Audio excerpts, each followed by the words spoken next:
Apa? Bismillahirrahmanirrahim. Wallahu alladzi la ilaha illa huwa ar-Rahmanu ar-Rahim al-Maliku al-Quddus as-Salamu al-Mu'min al-Muhaiminu al-Azizu al-Jabbaru al-Mutakabbiru al-Khaliqu al-Bari'u al-Musawwiru al-Ghaffar al-Qahharu al-Wahhabu ar-Razzaqu al-Fattahu al-Alimu al-Qabidu al-Basitu al-Khafidu ar-Rafi'u al-Mu'izzu al-Mudhil As-Sami'u al-Basiru al-Hakamu al-Adlu al-Latifu al-Khabiru al-Halimu al-Azim al-Ghafuru al-Syakuru al-Aliyu al-Kabiru al-Hafizu al-Muqitu al-Hasibu al-Jalil al-Karimu al-Raqibu al-Mujibu al-Wasi'u al-Hakimu al-Wadudu al-Majidu al-Ba'isu al-Syahidu al-Haqqu al-Wakilu al-Qawiyyu al-Matinu al-Waliyu al-Hamidu al-Muhsi al-Mubdi'u al-Mu'idu al-Muhyi al-Mumitu al-Hayy ikram bi rahmatika ya arhamar rahimin wa salamun alal mursalin walhamdulillahi rabbil alamin.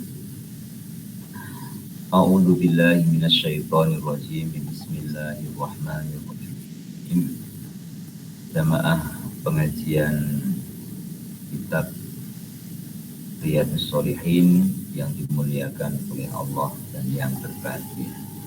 Dalam kesempatan pagi ini kita memulakan majlis pengajian dengan istighfar dan dengan Asmaul Husna.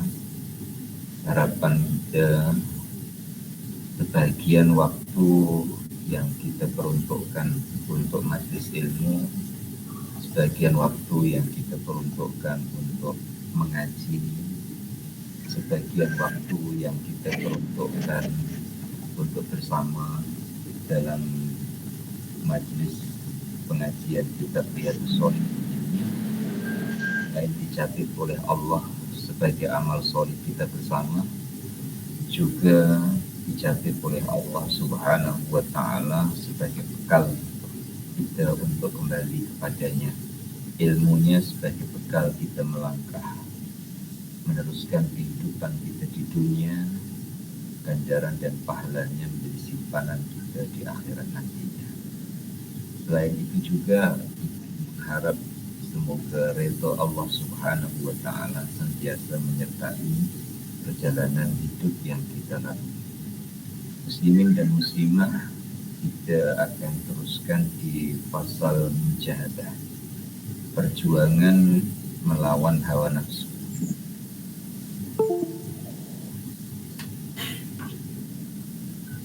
Beberapa ayat Al-Quran telah kita lalui, dan pada hari ini meneruskan hadis yang pertama di bab mujahadah.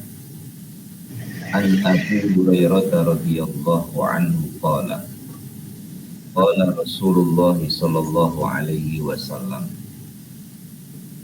Inna Allah ta'ala qala man waliyan faqad azantuhu bil harbi wa ma taqarraba ilayya 'abdi bi syai'in ahabba ilayya mimma aftaratu alaihi wa ma yazalu abdi yataqarrabu ilayya bin nawafili hatta uhibbahu fa idza ahbabtuhu kuntu sam'ahu alladhi yasma'u bihi wa basarahu alladhi yubsiru bihi wa yadahu allati yabtishu biha wa rijlahu allati yamshi biha wa la in sa'alani la'u'tiyannahu wa la in ista'adhani la'u'idhannahu. Rawahu Al-Bukhari. Hadis yang pertama di bab atau di pasal mujahadah diriwayatkan melalui Abu Hurairah radhiyallahu anhu. Baginda Rasul Muhammad sallallahu alaihi wasallam bersabda, sabda baginda, Innallaha ta'ala qala, sesungguhnya Allah berfirman. Ini bermakna adalah hadis qudsi. Hadis qudsi itu firman Allah yang tidak termaktub di di dalam Al-Quran dan diriwayatkan oleh baginda Rasul Muhammad Sallallahu Alaihi Wasallam. Jadi hadis ini adalah firman Allah, tapi tidak masuk dalam ayat Al-Quran. Sabda Allah Ta'ala, Man adali waliyan, siapa yang memusuhi seorang kekasihku, faqad azantuhu bil harbi, maka aku menyatakan perang kepadanya. Wa ma taqarraba ilayya 'abdi, tiada mendekat kepadaku seorang hambaku, bisyai'in dengan sesuatu, ahabba ilayya yang aku cintai, mimma aftaratu alaihi, daripada menjalankan kewajiban yang aku wajibkan kepadanya. Wa ma yazalu 'abdi yataqarrabu ilayya bin nawafil, dan selalu seorang hambaku mendekat kepadaku dengan melakukan sunnah-sunnah, hatta uhibbahu, sehingga aku mencintai. Fa idza ahbabtuhu, maka apabila aku telah kasih kepadanya, telah mencintainya, kuntu sam'ahu alladhi yasma'u bihi, maka akulah yang menjadi pendengarannya. Wa basarahu alladhi yubsiru bihi, dan akulah menjadi penglihatannya. Wa yadahu allati yabtishu biha, dan sebagai tangan yang digunakannya. Wa rijlahu allati yamshi biha, dan kaki yang dijalankannya. Wala in sa'alani la'udiyannahu, apabila dia memohon kepadaku pasti aku kabulkan.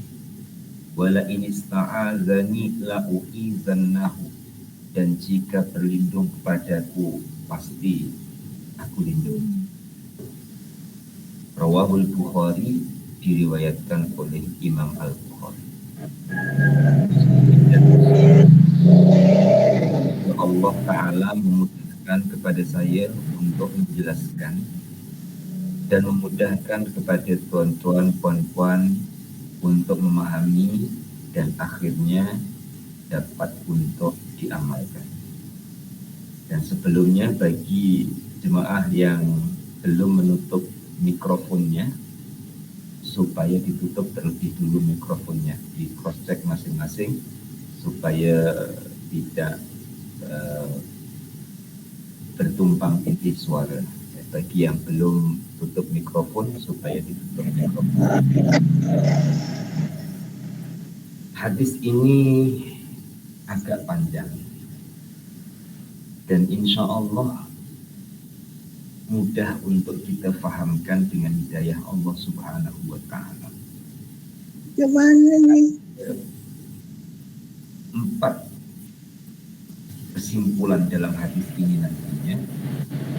Yang pertama tentang kewalian. Wali. Siapa itu wali? Wali adalah orang yang dapat mengendalikan nafsunya untuk mengikuti kehendak Allah Subhanahu wa Ta'ala. Lagi yang belum tutup mikrofon, supaya tutup mikrofonnya, dan jika tak tutup mikrofon, minta maaf, nanti saya harus meremove karena mengganggu suara yang ada. Saya ulang, kaidah kewalian adalah seorang yang mengendalikan nafsunya untuk mengikuti kehendak Allah Subhanahu wa Ta'ala. Setiap manusia punya nafsu, siapapun, yang namanya manusia dibekalkan oleh Allah Subhanahu wa Ta'ala, ada nafsu, ada akal. Beda dengan hewan. Hewan dia ada nafsu tapi tidak ada akal. Manusia ini dibekalkan oleh Allah Ta'ala ada akal, ada nafsu. Dan manusia di dunia dihadapkan oleh Allah dengan perkara yang dibolehkan dan yang tidak dibolehkan. Diatur oleh Allah yang namanya syariat. Ini boleh, ini tak boleh. Dan sekali-kali kita tidak akan mengatakan kenapa Allah menciptakan sesuatu yang tidak boleh untuk kita makan. Apabila hubungannya dengan makanan. Atau kita tidak akan menanyakan kenapa Allah menciptakan sesuatu yang tak boleh kita minum saat kita perlu minum. Dan hal-hal yang lain. Karena memang Allah Subhanahu wa Ta'ala Tuhan yang mempunyai dunia, Tuhannya dunia, dijadikan oleh Allah Subhanahu wa Ta'ala formatnya dunia ini Allah jadikan sebagai ujian, bukan sebagai tempat balasan. Dijadikan oleh Allah sebagai tempat ujian, maka diuji pula manusia dengan nafsu. Dan nafsu ini bagi sesiapa yang boleh mengendalikannya kerana semata-mata taat dan patuh kepada kehendak Allah, maka orang itu akan diangkat oleh Allah dalam dunianya para wali. Maka dalam dunianya para wali tidak semestinya orang itu banyak ibadahnya, banyak sholatnya, belum bisa dijadikan acuan. Karena jenis-jenis ibadah ada dua. Satu ibadah fisik, yang kedua ibadah batin, ibadah zahir dan ibadah batin. Ibadah zahir dilakukan oleh anggota, ibadah batin dilakukan oleh hati. Nah, ibadah zahir ini diatur dengan syariat. Ibadah hati diatur melalui jalan hakikat. Maka boleh jadi wali Allah itu buta tulis, tak boleh baca. Boleh jadi wali Allah itu tak pernah sekolah. Boleh jadi wali Allah itu orang pandang hina. Kacamata umum memandang dia adalah orang hina. Maka peranan penting utamanya adalah di mana dan bagaimana hatinya seorang hamba menghambakan dirinya di hadapan Allah Subhanahu wa Ta'ala dalam mengendalikan kehendaknya atau kehendak nafsunya untuk mengikuti kehendak Allah Subhanahu wa Ta'ala. Saya buatkan contoh. Dalam kegiatan harian, puan-puan sidai baju, menjemur baju di luar. Puan-puan berkehendak hari itu panas, tapi Allah berkehendak hujan. Puan-puan tetap senyum, tetap redho, tetap puas, tetap qanaah, tetap terima. Insya Allah itu tanda pintu kewalian terbuka. Terima, tak komplain.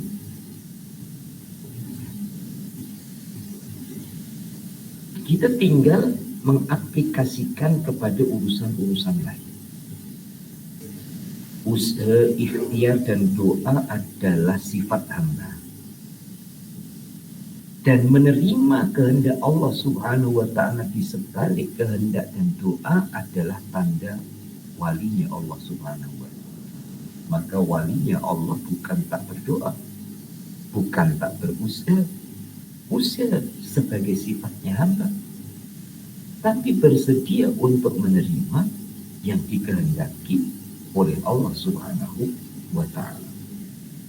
Oleh itu harus gigih, harus semangat. Walaupun ia mengetahui rahasianya. Karena sebagian wali Allah Ta'ala dibuka oleh Allah rahasia ketuhanan untuknya. Saya buatkan contoh lagi dalam hubungan rumah tangga. Dalam hubungan rumah tangga, suami istri melihat ataupun melihat perbuatan anak,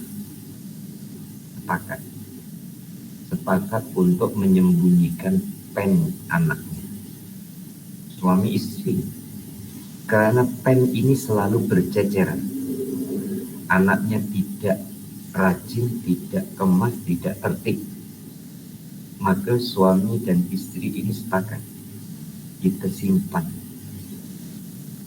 pennya. Esok pagi waktu sekolah, waktu akan pergi ke sekolah, anaknya cari pennya di mana. Ketika dia cari, orang tuanya tahu, ayahnya tahu. Anak biasanya tak berani cakap dengan ayah, dia cakap dengan ibu. Anak pun tanya dengan ibu, Mak atau Bu, nampak pen adik tak? Ibunya tidak menjawab, tapi ibunya tahu di mana. Ayahnya dengar, ayahnya pun tahu di mana letak pen, tapi ayahnya tidak terus mengatakan kepada anaknya, pen kamu disembunyikan ibumu di almari. Dia tidak akan mengatakan begitu. Tapi dia akan mengatakan kepada anaknya, malam tadi lepas belajar, kamu letak di mana pennya? Dinasihatkan, kalau lepas belajar, susunlah yang rapi buku dan pennya.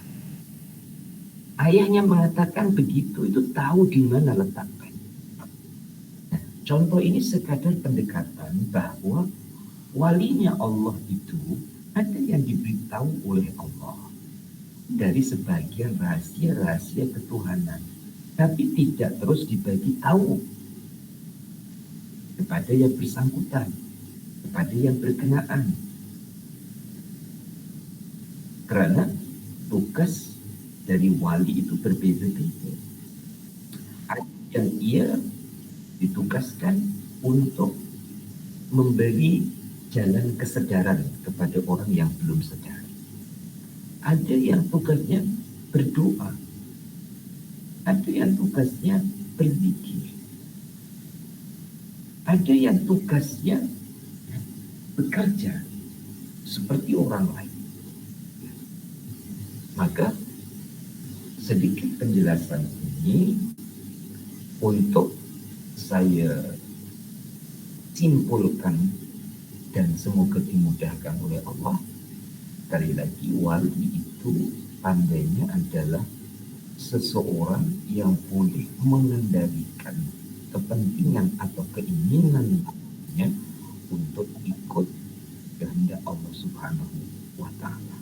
Tidak meninggalkan usaha dan ikhtiar, tidak meninggalkan doa, tapi bersedia untuk terima yang Allah Ta'ala kehendaki. Ini yang pertama tentang kewalian. Yang kedua tentang perlindungan. Kalau dalam bahasa lain insurance, bahasa Indonesia asuransi. Sekarang zaman kita hari ini, rumah diinsurankan, kendaraan, mobil, kereta diinsurankan. Bahkan bukan hanya itu, badannya pun diinsurankan.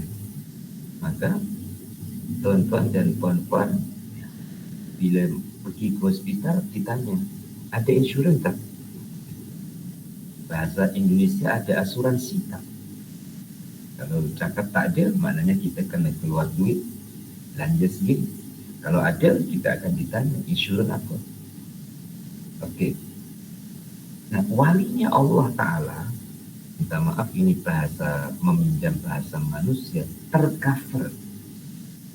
Siapa yang mengcover? Bukan insurans jiwa, bukan insurans kendaraan, bukan insurans rumah. Tapi siapa yang cover? Yang mengcover adalah Allah.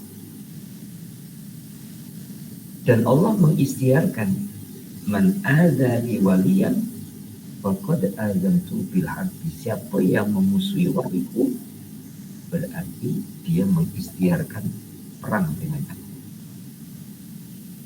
Ini firman Allah Subhanahu wa Ta'ala. Maka di dalam Al-Quran, ciri-ciri wali, ala inna awliya Allah la khawfun alaihim wa la hum yahzanun. Walinya Allah itu tidak berduka cita dan tidak bersedih. Maksudnya apa? Di sebalik sifat kemanusiaannya itu ada ketergantungan dan ikatan yang kuat dengan Allah. Sifat manusianya sama dengan manusia lain, dia ada nangis. Nangis itu letaknya di mana? Orang memandang di derayan air mata. Maka ketika menangis tapi tidak berderai berlinang air mata, orang pun tak nampak kalau dia menangis. Kemudian ada bahasa jiwa, ya, tangisan hati karena tidak berderai air matanya. Nah, sifatnya wali tidak bersedih dan tidak berduka cita. Ini hubungannya adalah dari ketentraman jiwa. Tentang fisiknya, kemanusiaannya adalah sama seperti yang lainnya. Maka baginda Rasul pun pernah menangis dalam kesedihan beliau. Karena itu sifat manusianya. Tapi di dalam jiwanya sungguh-sungguh percaya dengan perlindungan Allah Subhanahu wa Ta'ala. Dan banyak cara Allah melindungi hambanya. Dan semoga saat ini, detik ini, di tempat ini, yakni di tempat puan-puan duduk, adalah merasakan perlindungan Allah Subhanahu wa Ta'ala. Allah melindungi kita dari beberapa sisi, sehingga kita boleh duduk, kita boleh mengaji, kita boleh bersama.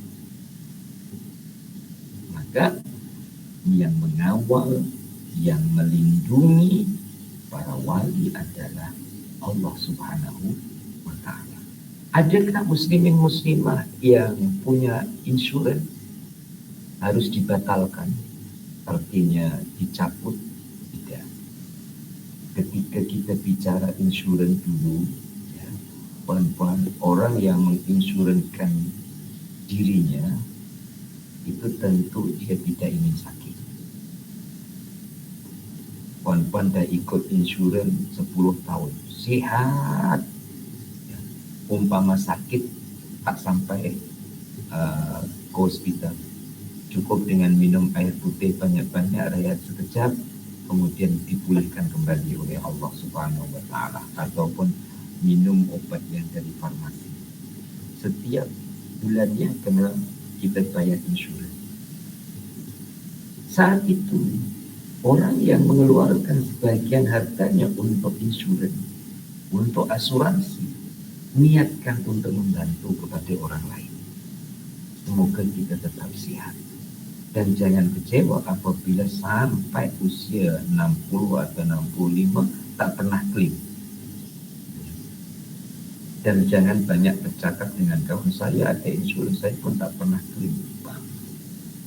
Karena ini adalah hubungannya dengan hati kita masing-masing. Nah, di saat merasakan hidup ini dalam perlindungan Allah, karena selalu berusaha untuk mengikuti kehendak Allah, kesannya bagaimana? Wa ma taqarraba ilayya 'abdi bi syai'in ahabba ilayya mimma aftaradtu 'alaihi. Hamba itu mendekat kepada Allah dengan jalan kefarduan. Maka walinya Allah Ta'ala, fardu kewajiban tetap dijalankan. Orang mengaku sebagai wali, pengakuannya tidak dapat diterima apabila syariat dan kewajibannya tidak dilaksanakan. Dilaksanakannya itu tidak seharusnya dilihat oleh orang. Maka kadang ada wali Allah itu nampak tak sholat, tapi bukan berarti tidak sholat, nampaknya saja. Dia mencari waktu ataupun menyembunyikan sholatnya itu tidak di hadapan manusia. Contoh ya, kawan-kawan, ada tamu di waktu zuhur, belum sholat zuhur. Yang tamunya itu kita berbaik sangka, bila tamu dari jauh dia boleh jamak, boleh kosor. Tuan rumahnya dia tidak ingin menampakkan sholat zuhurnya, maka tamu pun dijamu sila. Dia izin pun dengan perkataan, saya nak pergi belakang sekejap. Perasaan ke tamu, dia pergi bilik air, tapi sebenarnya dia pergi belakang untuk sholat. Tetamunya di luar sana cerita, saya bertamu di rumah Pak Kiai atau di rumah Ustaz, waktu zuhur dia pun tak sholat, karena dia tidak tahu kapan atau bila waktunya sholat. Jadi walinya Allah mesti menjaga kefarduan, menjaga kewajiban. Yang ketiga, wa ma yazalu 'abdi yataqarrabu ilayya bin nawafili hatta uhibbahu. Walinya Allah memperbanyakkan amalan-amalan sunnah yang ia berpeluang, yang ia mampu untuk lakukan. Amalan-amalan sunnah ini mengiringi amalan wajib. Perhatikan dari kewajiban-kewajiban yang Allah wajibkan terhadap kita. Sholat, umpama, ada sholat fardu, ada sholat sunnah. Sedekah, ada sedekah fardu rupa yaitu zakat, ada sedekah sunnah, wakaf, amal jariah, hibah, ya. Puasa, ada puasa wajib, ada puasa sunnah. Dalam hubungan keluarga, rezeki, suami berkewajiban memberikan rezeki kepada istri, pada anak-anaknya, tapi juga ada yang sunnah. Jadi terlalu banyak jenis-jenis amalan fardu yang disertai dengan amalan sunnah. Masya Allah, puan-puan, saya ada cerita, dan jika puan-puan belum mampu ya dengarkan dulu. Ada walinya Allah. Walinya Allah Ta'ala ini kalau dengan anaknya itu pakai bahasa halus. Karena ini cerita Jawa ya. Dalam bahasa Jawa itu ada bahasa kasar, ada bahasa halus. Kalau dengan sesama itu bukan bahasa kasar lah, bahasa ngoko, bahasa kebiasaan. Tapi kalau dengan orang tua bahasa halus. Ini orang tua cakap dengan anak dengan bahasa halus. Selain dengan bahasa halus, anaknya ini minta apa saja, selagi orang tuanya ada, dikasih, diberi. Bukan hanya kewajiban sebagai orang tua untuk beri nafkah anaknya, tapi juga memberi apa yang diinginkan oleh anaknya. Sebagian dari tuan-tuan puan-puan sudah mengamalkan. Apa itu? Puan-puan bagi makan anak itu nasi saja ke dengan lauk. Lauknya bukan satu, lauknya mungkin dua. Puan-puan bagi minum anak air putih ke, ataupun kadang ada air buah, ada air manis. Saya teruskan cerita wali ini tadi. Niatnya dia berbicara dengan anaknya pakai bahasa halus. Anak minta sesuatu, diberikan. Niatnya selain memberikan pelajaran adalah memposisikan bahwa orang tua melayani kepada anaknya. Anak sebagai jalan melayani Allah Subhanahu wa Ta'ala yang mengurniakan anak kepadanya. Yang seperti itu untuk orang awam kadang belum boleh diterima. Kenapa? Anak dimanjakan. Ya, kalau itu yang melakukan kita, karena kita banyak kekurangannya. Tapi kalau itu yang melakukan walinya Allah, dia bukan memanjakan anak, dan anak tidak merasa dimanjakan, tapi justru anak merasa mendapatkan banyak pelajaran. Oleh itu tadi saya sampaikan, jika tuan-tuan belum mampu yang demikian, kita dengar terlebih dulu dan saya menjelaskan seperti itu atau menceritakan itu, adanya amalan-amalan sunnah yang mengiringi amalan wajib. Kita boleh lakukan dengan tenaga, kita boleh lakukan dengan harta, kita boleh lakukan dengan doa untuk mempertanyakan amalan-amalan sunnah. Dan amalan-amalan sunnah ini menarik kecintaan Allah Ta'ala kepadanya. Karena amalan sunnah itu tidak disuruh, tapi dia kerjakan karena kerelaan. Dia mengerjakan karena keikhlasan. Dia mengerjakan karena kehambaan terhadap Allah Subhanahu wa Ta'ala.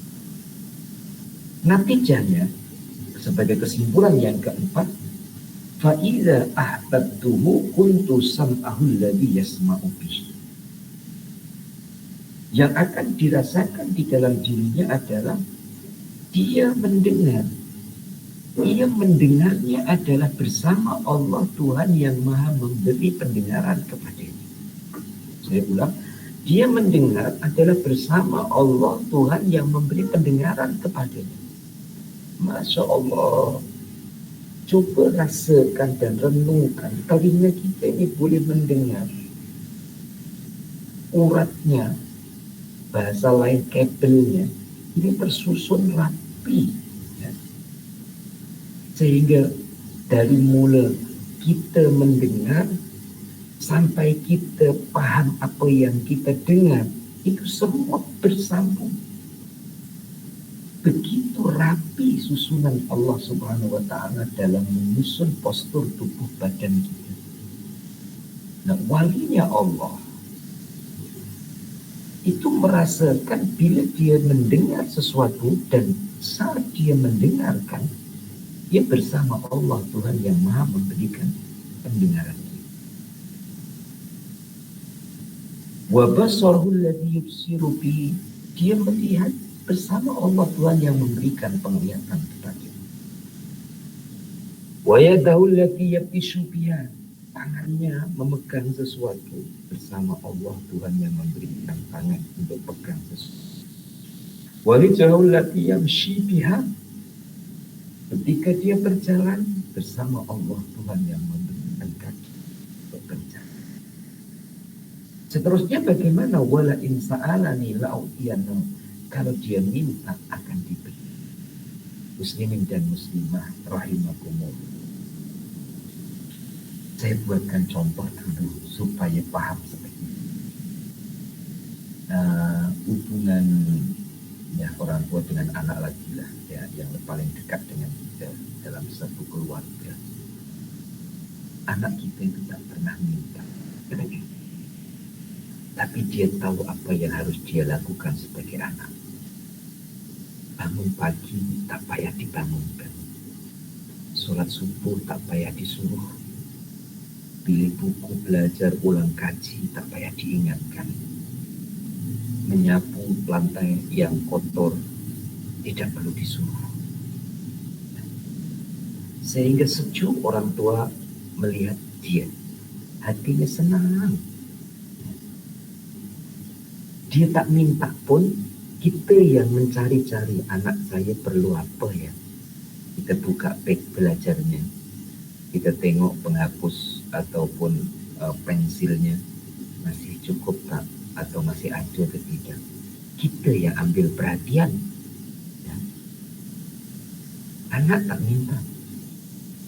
Anak yang seperti itu jika buka mulut kepada tuan-tuan dan puan-puan, pada ayah-ayah dan ibu, minta sesuatu, bagi tak?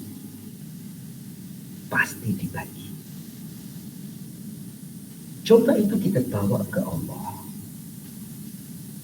Walinya Allah tak banyak minta, tapi banyak khidmat kepada Allah. Jika dia minta, wala in sa'alani la'u'tiyannahu, Allah akan bagi. Tentu ada beza dengan kita. Kita itu belum ambil hati, bahasa manusianya, belum ambil hati Allah, belum melakukan apa yang boleh menjadikan Allah Ta'ala cinta dengan kita, sudah banyak kita minta kepadanya. Maka kadang-kadang permintaan kita itu dialihkan oleh Allah, ditangguhkan oleh Allah, digantikan oleh Allah. Bukan berarti Allah kedekut ya, tapi adalah Allah Subhanahu wa Ta'ala memahamkan kita dan keadaan diri kita. Juga wala inista'azani la'u'izanna. Jika ia minta perlindungan, pasti Allah Ta'ala lindungi. Jangankan dia minta, dia tak minta pun Allah Ta'ala melindungi. Muslimin dan muslimah rahimakumullah. Begitulah sebenarnya semestinya kita sebagai hamba Allah Subhanahu wa Ta'ala. Yang melindungi kita adalah Allah, yang mengcover kita adalah Allah, yang mencukupi kita adalah Allah. Namun tahapan demi tahapan perlu dilalui karena kita ini juga manusia dengan sifat kemanusiaannya. Maka harus ada ikhtiar, juga ada usaha, juga ada doa. Hanya saja kita persiapkan dalam ikhtiar, usaha, dan doa itu kita harus dia terima ya, yang banyak oleh Subhanahu wa Ta'ala. Hadis yang kedua, An Anas radhiyallahu anhu anin Nabi sallallahu alaihi wasallam fima yarwihi an Rabbi azza wa jalla qala idza taqarraba al-'abdu ilayya shibran taqarrabtu ilayhi zira'an wa idza taqarraba ilayya zira'an taqarrabtu minhu ba'an wa idza atani yamshi ataituhu harwalatan. Rawahu Al-Bukhari. Dari sahabat Anas radhiyallahu anhu, dia berkata bahwa Rasulullah bersabda, dan yang disabdakan oleh baginda adalah firman Allah Subhanahu wa Ta'ala. Bermakna ini adalah hadis qudsi sama seperti mana yang pertama tadi. Apa firman Allah? Idza taqarrabal abdu ilayya shibron, jika seorang hamba mendekat kepada aku sejengkal, taqarrabtu ilayya zira'an, aku akan mendekat kepadanya sehasta. Wa idza taqarraba ilayya zira'an, jika mendekat kepada aku sehasta, taqarrabtu minhu ba'an, aku mendekat kepadanya sedepa. Wa idza atani yamshi, jika ia datang kepadaku berjalan, ataitu warwalatan, aku datang kepadanya berjalan cepat atau berlari. Diriwayatkan oleh Imam Bukhari. Jamaah pengajian Riyadhus Shalihin yang berbahagia,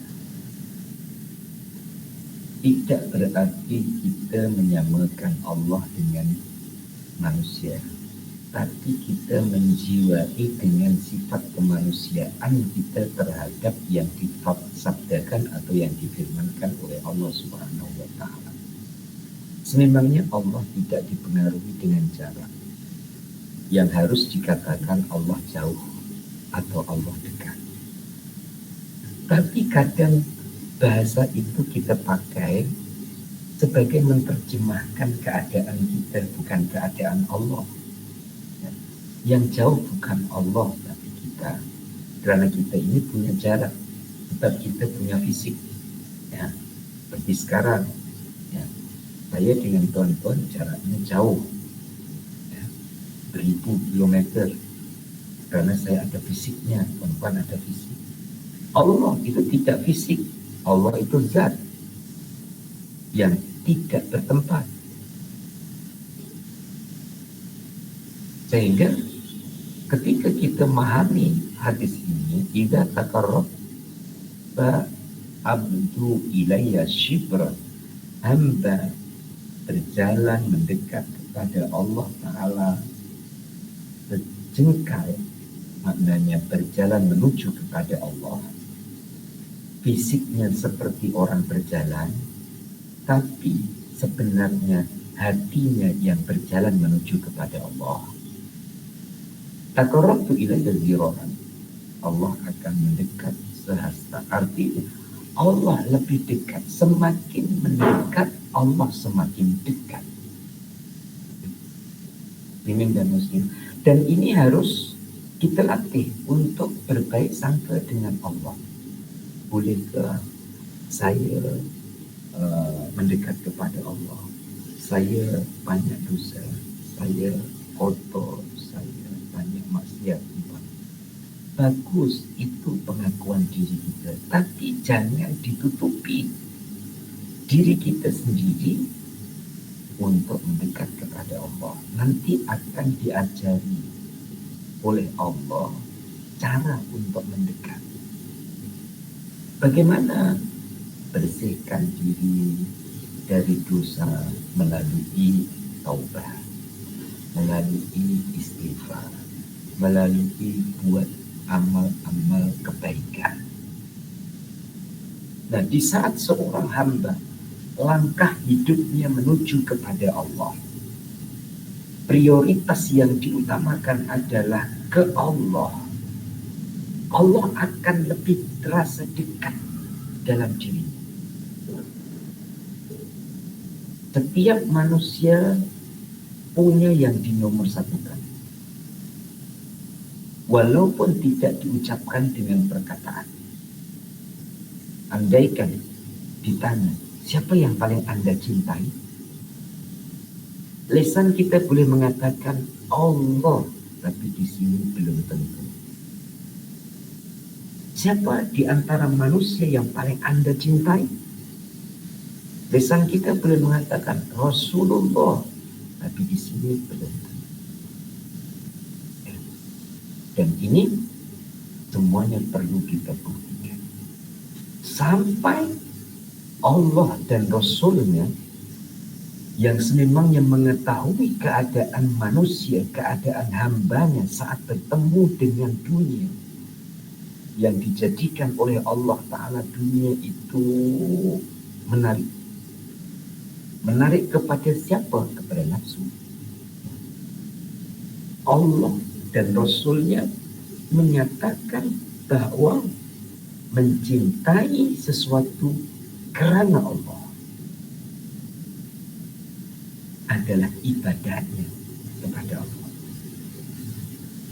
Kalau kita belum boleh langsung mencintai Allah, belum boleh langsung mencintai Rasulullah Sallallahu Alaihi Wasallam, cintailah pemberian Allah.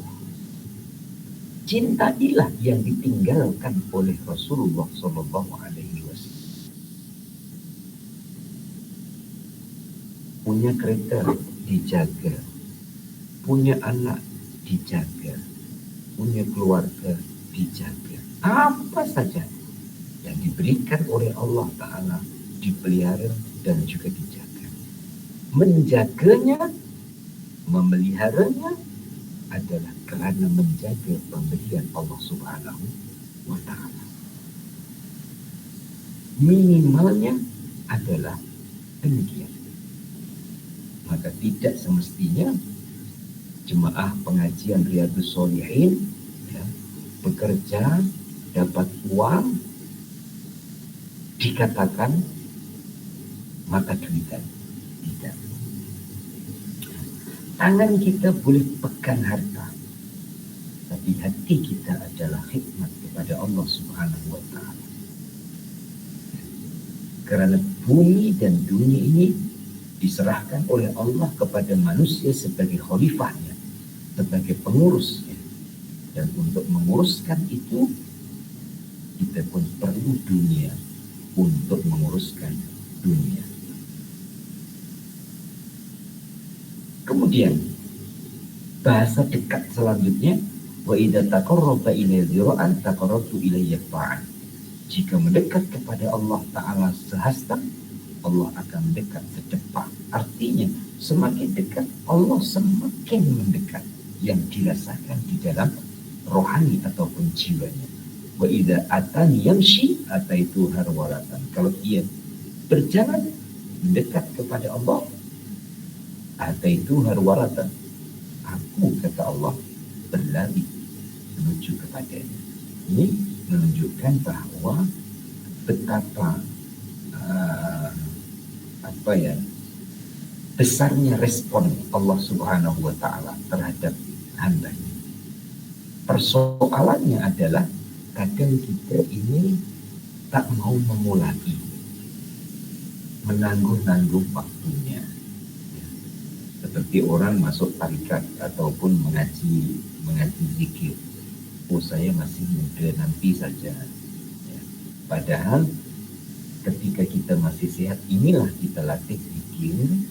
Nanti bila kita mengikut usianya sudah berlalu waktu muda dan jadi orang tua, kita sudah terbiasa.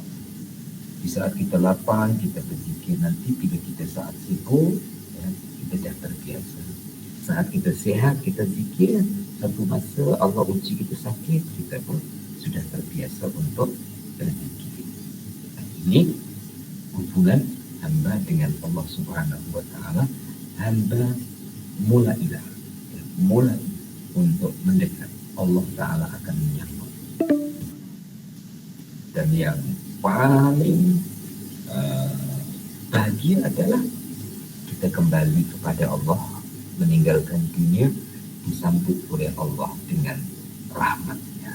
Maka doa kita kepada Allah yarham, Allah yarhamah, Allah maghfirlahu warhamhu, ya Allah ampuni dia dan rahmati dia, disambut dengan rahmat Allah. Sampai bahasa Melayu, bahasa kita ini, ya, bila ada orang meninggal, kita tak sebut mayat, ya, tapi kita sebut Allah yarham. Ada yang sebut almarhum. Allah yarham dengan almarhum itu Melayunya sama, Indonesianya sama. Allah yarham, semoga Allah merahmati. Almarhum, orang yang dirahmati oleh Allah. Itu pinjam bahasa Arab yang dijadikan bahasa Melayu.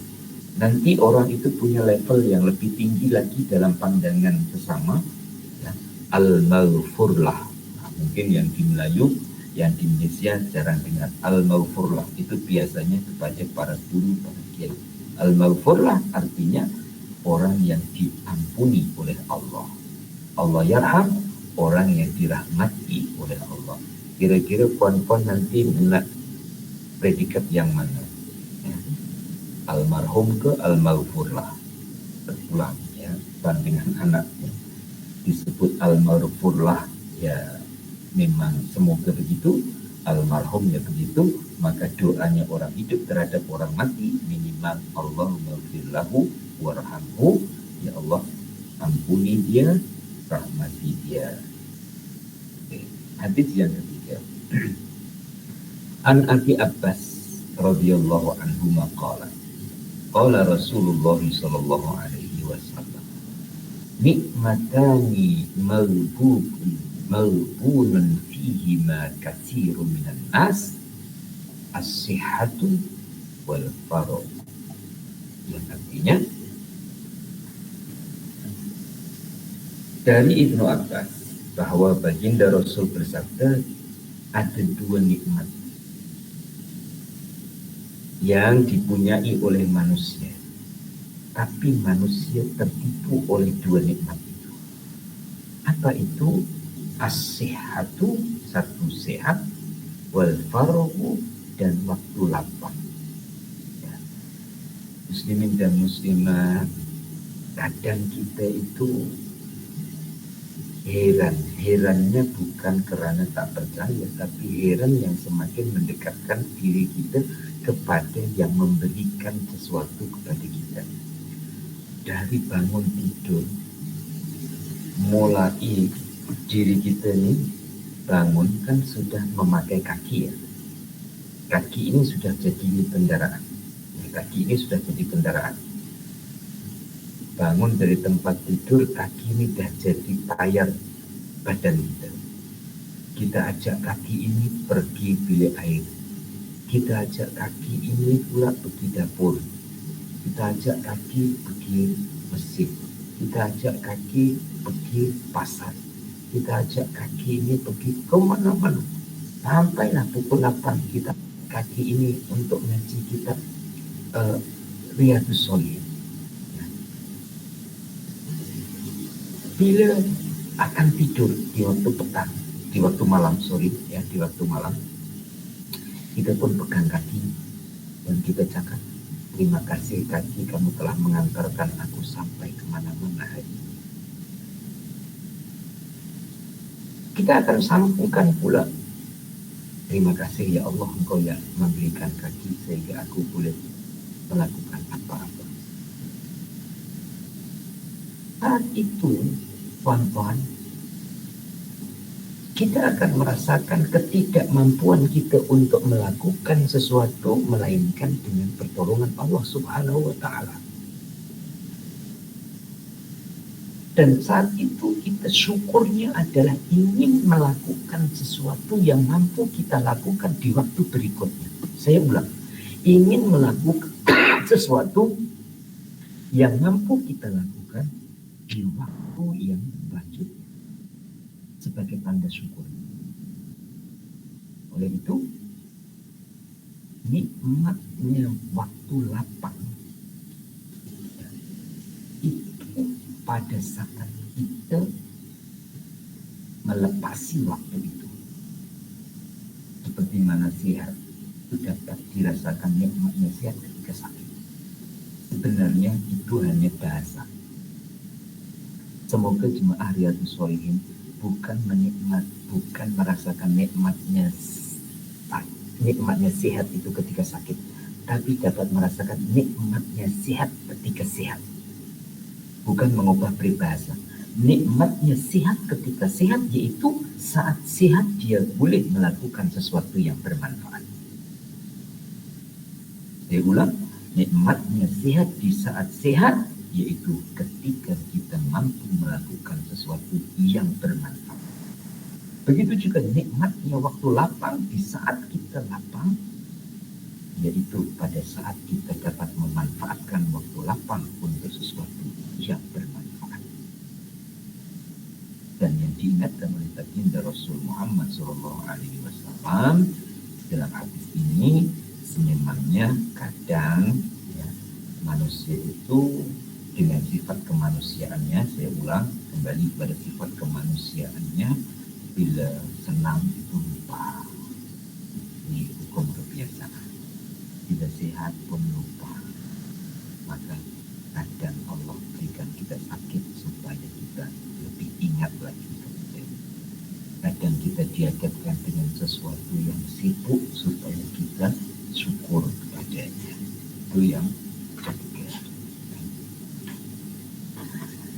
Kemudian yang keempat, an Aisyah radhiyallahu anha, anna Nabi sallallahu alaihi wasallam kana yaqumu min al-faili hatta tatafakkar hatta ma. Faqultu lahu, lima tasna'u hadha ya Rasulullah? Wa qad ghaffara Allahu laka ma taqaddama min dhanbika wa ma ta'akhkhar.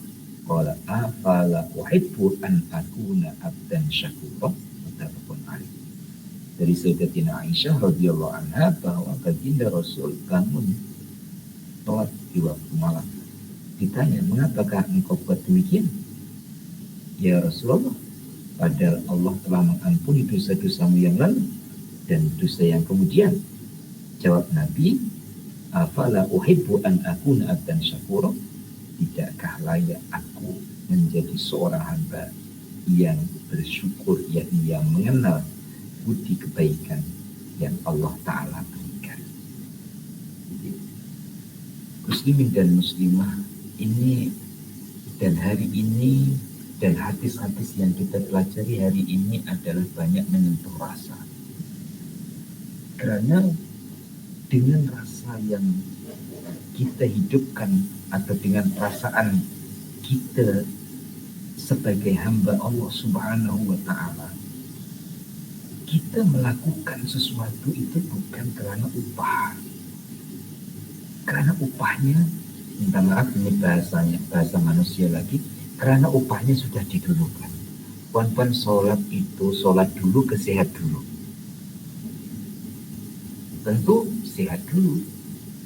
Nah, sehat itu siapa yang bagi? Yang bekerja, ya, bekerja dulu ke kuat dulu. Ya kuat dulu. Bermakna Allah selalu mendahului. Nah, pemberian Allah mendahului sebelum kita melakukan sesuatu. Kemudian kita belum melakukan sesuatu, tanda syukur kita kepada Allah. Nanti Allah bagi lagi.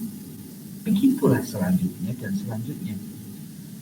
Maka saat Sayyidatina Aisyah tanya kepada baginda, jawaban baginda, apalah wahibbu an akuna abdan syakura? Tidakkah aku pantas untuk menjadi hamba Allah yang bersyukur? Memang sudah dijamin oleh Allah, ya, dosanya dimaafkan atau diampunkan.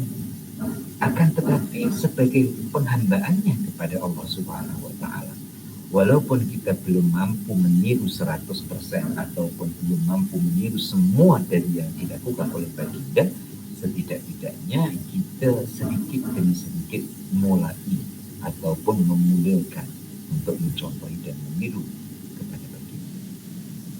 Muslimin dan muslimah, ini waktunya sudah hampir habis. Saya tukar link. Tuan-tuan dan puan-puan, tumpang saja. Allah tumpangkan kita di dunia. Allah tumpangkan kita di dunia. Sebagaimana kalau saya membuat contoh,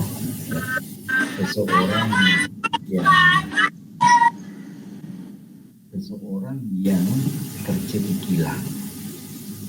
Seorang pekerja di kilang, andaikan dia keluar dari kilang itu tidak merobohkan atau tidak pun berpengaruh besar dalam kilang tersebut, karena pekerja hanya sebagian, ya, dan mungkin tak berpengaruh sama sekali, ya. Nah, pada saat seorang pekerja kilang, ia dapat bekerja di kilang itu, teman-teman, kemudian dia merasa, jika saya tak kerja di kilang itu boleh tutup umpama. Itu gila. Ya. Yang seperti itu, kalau umpama diucapkan Ya, dan semoga tidak. Dunia ini kalau tidak ada saya sudah tutup. Kira-kira kita cakap orang itu orang apa? Orang tak waras. Kita yang ditumpangkan oleh Allah Ta'ala sementara. Yang namanya tumpang itu rizkinya pun sama. Tumpang yang mendapatkan rizki. Bukan terus power, ya. Kita boleh cari rizki sendiri, tak. Kita tumpang dengan yang lainnya.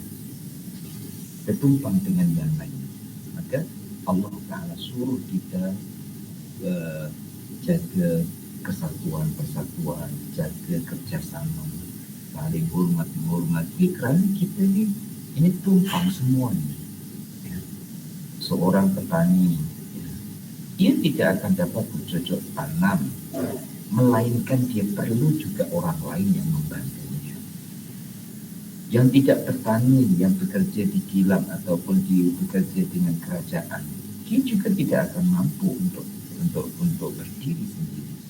Dia perlu orang lain. Nah, dengan itu, tuan-tuan, saya ulang, di mana saja kita berada, kita sebagai hamba Allah. Saat kita rasakan sebagai hamba Allah, di mana saja kita khidmatkan diri kita kepada Allah. Insya Allah, Allah Subhanahu Wa Taala akan mencukupkan. Ya. Dan sememangnya yang selama ini pun sudah dicukupkan oleh Allah. Ya. Yang akan datang, insya Allah dicukupkan oleh Allah. Sampai baginda Rasul pun mengingatkan kita tidak akan mati. Tidak akan mati, melainkan rezeki kita sudah habis. Maka nikmat sehat kita manfaatkan. Nikmat lapang juga kita manfaatkan. Harta ya Allah beri kita juga manfaatkan. Ilmunya juga dimanfaatkan. Sedaya upayanya sebagai khidmatnya kepada Allah. Cukup ini untuk hari ini. Ya. Insya Allah habis yang kelima. Kita akan teruskan pada pertemuan yang akan datang. Semoga semuanya panjang umur, sehat badan, dan hikmat kita kepada Allah membuatkan redha dan rahmatnya. Kita akhiri dengan baca doa. Bismillahirrahmanirrahim. Allahumma salli wa sallim ala sayyidina Muhammad wa ala ali sayyidina Muhammad. Alhamdulillahirabbil alamin. Allahumma rzuqna ilman nafi'an wa amalan shalihan wa rizqan halalan tayyiban. Allahumma hdina binurika ilal wa akimna bisukir kudiyati bayna yadayka wa alimna min ilmika al-mahzun wa sunna bismika al-masul Rabbana atina fid dunya hasanah wa fil akhirati hasanah wa qina adzabannar. Sallallahu ala sayyidina Muhammad wa ala alihi wa sahbihi. Alhamdulillah. Taqabbalallahu minkum minna wa minkum taqabbal ya karim. Mohon maaf ya. Diakhiri hadanallahu wa iyyakum ajmain. Assalamualaikum warahmatullahi wabarakatuh.